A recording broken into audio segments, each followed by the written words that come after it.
আসসালামু আলাইকুম। সকাল সকাল বের হলাম। আমার ধানের যে পাতো দিব যে জমিতে, ওই জমিতে পানি দিতে হবে, কারণ ওই জমিতে যে পানি ছিল পানিটা হালকা শুকায় গেছে। এখন যদিও বর্ষার সিজন, তারপরেও আমাদের এদিকে দু একদিন বৃষ্টি খুব কম হয়েছিল, এই জন্য ধানের যে জায়গায় পাতো দিব ওই পাতোর জমির পানিটা শুকায় গিয়েছিল। এই জন্য আজকে সকাল সকাল বের হলাম। ওই ধানের পাতো যে জমিতে দিব ওই জমিতে পানি দিব। পানি দেওয়ার পরে আমার প্রথম কাজ হবে জমির যে আগাছা আছে আগাছাগুলো পরিষ্কার করতে হবে। আগাছা পরিষ্কার করার পর তারপরে জমিতে পাতো ফেলবো ইনশাল্লাহ। এখন মেশিনে পানি উঠাতে হবে। এখন তো বর্ষার সিজন, এই জন্য পানি খুব দ্রুত উঠে যাবে ইনশাল্লাহ। কিন্তু যখন খরার মৌসুম বা গ্রীষ্মকাল, তখন কলে পানি উঠতে চায় না, কারণ তখন পানির লেয়ার অনেক নিচে চলে যায়, তখন পানি উঠাইতে অনেক কষ্ট হয়। এখন তো খুব দ্রুতই পানি উঠে যায়।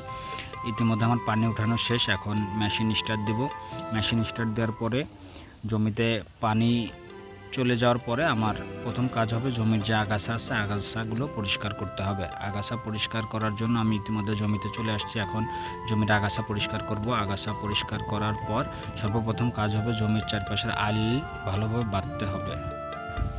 জমিতে ইতিমধ্যে পানি চলে এসেছে। এখন জমির চারপাশে আইল ভালোভাবে বাঁধতে হবে, যাতে এই পানি অন্যের জমিতে না চলে যায় কিংবা পাশের জমিতে না যায়। এই জন্য আমি আইল বেঁধে দিচ্ছি। এখন আইল বেঁধে দেওয়ার পরে এখন আমার মই দিতে হবে। এই জন্য আমি বাড়ি থেকে মই নিয়ে আসতে হবে। মই এবং ডিশ নিয়ে আসলাম। এখন এই ডিশে অল্প পরিমাণে মাটি দিতে হবে, যাতে মাটির কারণে এই মইটা একটু ভার হয়। ভার না হলে তো আর মই দেওয়া যাবে না, এই জন্য একটু মাটি দিয়ে নিতে হবে। মাটি দেওয়া শেষ, আমি এখন মই টানছি। এখন মই দেওয়ার পরে জমির মাঝে ছোট ছোট আইল দিতে হবে, যাতে ধানের কি পাতো দেবে ওই পাতোগুলো যাতে আলাদা আলাদা বোঝা যায়। এই জন্য মাঝে ছোট ছোট আইল দিব। এই জন্য মই টানা কমপ্লিট করার পরে আইল দিতে হবে। আমি বাড়িতে ছিলাম না, বাড়িতে এসে দেখলাম যে আব্বু মাঝে আইল দিয়ে ধানের পাতা ফেলে দিয়েছে। আপনারা সবাই আমাদের জন্য দোয়া করবেন। আসসালামু আলাইকুম ওয়া রাহমাতুল্লাহ।